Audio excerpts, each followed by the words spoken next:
श्री स्वामी समर्थ. नमस्कार स्वामी भक्तांनो. स्वामी भक्तांचे अनुभव या यूट्यूब चॅनलवर तुम्हा सर्वांचे मनापासून स्वागत आहे. स्वामी तुमच्या सर्व इच्छा पूर्ण करोत आणि तुम्हाला सुखात, आनंदात, ऐश्वर्यात ठेवोत, ही स्वामी चरणी प्रार्थना. आज मी तुम्हाला एका स्वामी सेवेकरी ताईंना आलेला स्वामींचा अनुभव त्यांच्या शब्दात सांगणार आहे. ताई म्हणतात, नमस्कार श्री स्वामी समर्थ. माझे नाव अनघा आमले. मी आज तुम्हाला समर्थांचा अनुभव सांगणार आहे. भक्तांनो, वर्तत असता संसारी, स्वामीपद आठवी अंतरी, तया ते या भवसागरी, निश्चये तारती समर्थ.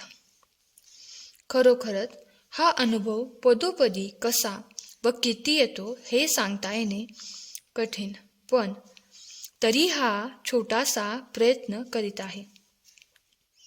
माझा मुलगा अभय हा तर आम्हा उभयतांना मिळालेला स्वामींचा प्रसाद आहे, हे आम्ही जाणतोच. पण काही अंशी हे श्रेय स्वतः डॉक्टरांनीही स्वामींना दिले. त्या शब्दांची आठवण झाली की अंगावर शहारा येतो. 1 एप्रिल 1986 रोजी अभयचा जन्म झाला. जन्मतच तो सशक्त, निरोगी होता. पण 2च दिवसांनी त्याला कावीळ झाली. खूप तापही आला व त्याला लहान मुलांच्या हॉस्पिटलमध्ये हलवावे लागले. नंतर त्याचे वजन 2 ते 3 पौंडपर्यंत कमी झाले. पहिले 5 दिवस डॉक्टरांनी मला काहीच कल्पना दिली नाही, पण मन फार चिंताग्रस्त होतं. काहीतरी गंभीर आजारपण असेल याचा अंदाज होता. माझा मावस भाऊ व बहीण डॉक्टर होते. त्यांनी जेव्हा माझी भेट घेऊन आजाराचे गांभीर्य सांगितले, मी अक्षरशः माझी झोप उडाली. पुढे तहान भूकही हरपली.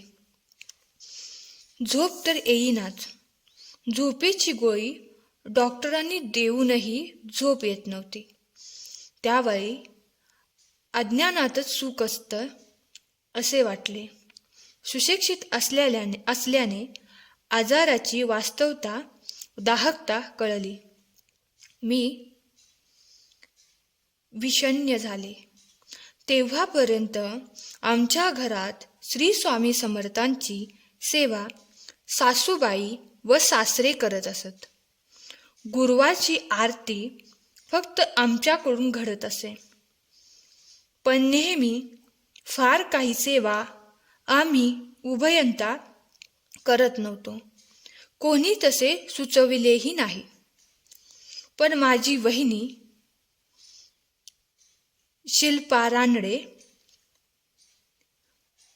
जी तिच्या गंभीर आजारामुळे मला बाळाला भेटायला येऊ शकत नव्हती, तिने मला छोट्याशा चिठ्ठीद्वारे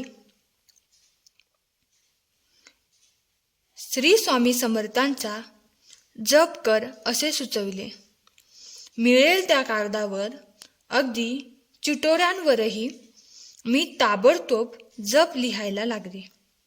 माझ्या मिस्टरांनीही रात्री झोपताना रोज जप लिहून काढला. रोज डॉक्टर राऊंडवर आली की रिपोर्टवरून आजाराची तीव्रता समजून देखील मी त्यांना वेड्यासारखे प्रश्न विचारायचे. अखेर 18व्या दिवशी डॉक्टर लोकेश्वर स्वतः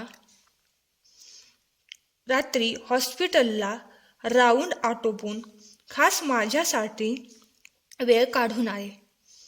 त्या दिवशी त्यांच्या तोंडून अभयच्या आजाराबद्दल, भविष्यातील संभाव्य धोक्याबद्दल ऐकले.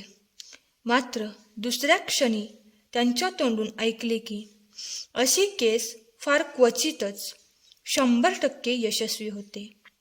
आम्ही फक्त प्रयत्न करीत असतो. पण काहीतरी तुमच्या घरात भगवंताची सेवा असेल, कुठली तरी शक्ती तुमच्या पाठीशी असेल. वाडवडिलांची पुण्याई या चिमुकल्याला उपयोगी निश्चितच पडली. म्हणून आज मी तुम्हाला भेटायला आलो. एवढ्या प्रसिद्ध डॉक्टरांनीही विज्ञानाबरोबरच अध्यात्माचे महत्त्व कबूल केले.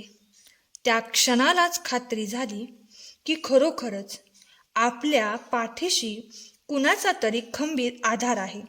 अर्थातच तो स्वामींचाच, श्री स्वामी समर्थांचाच. नंतरही वर्षभर दर महिन्याला मुंबईला चेकिंगला जावे लागायचे. पण हळूहळू भीती नाहीशी झाली.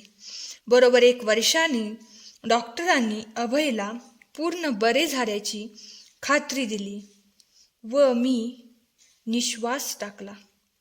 आज तो खूप मोठा झाला आहे. विशेष म्हणजे त्याला लहानपणापासूनच स्वामींची ओढ आहे.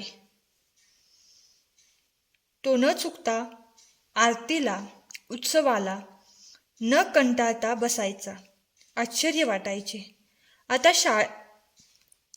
आता शाळेच्या वेळा, वाढता अभ्यास या सर्वांमुळे विशेष वेळ मिळत नाही. पण तरीही न चुकता झोपण्यापूर्वी नित्यसेवा जप करूनच तो झोपतो.